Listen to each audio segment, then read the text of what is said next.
नमस्कार. तुम्हाला कधी दातदुखीचा त्रास झाला आहे का? दातांच्या समस्या एखाद्या शापासारख्या वाटू शकतात, पण डेंटिस्टकडे त्यावर जबरदस्त उपाय आहेत. पहिली समस्या म्हणजे कीर किंवा कॅव्हिटी. जास्त गोड खाल्ल्याने आणि दात नीट घासल्याने बॅक्टेरिया दातांमध्ये छिद्रे तयार करतात. डॉक्टर हा किडलेला भाग काढून तिथे खास फिलिंग भरतात. यामुळे दात पुन्हा मजबूत होतो आणि वेदना थांबतात. दुसरी समस्या म्हणजे वेडेवाकडे दात. यामुळे अन्नाचे कण अडकतात आणि आत्मविश्वासाने हसता येत नाही. डॉक्टर ब्रेसेस वापरून दात हळूहळू योग्य ठिकाणी आणतात. यामुळे तुमचे हास्य अधिक सुंदर दिसते. लक्षात ठेवा, दिवसातून 2दा ब्रश करा आणि नियमित तपासणी करा.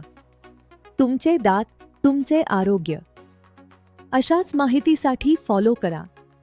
पुन्हा भेटूया.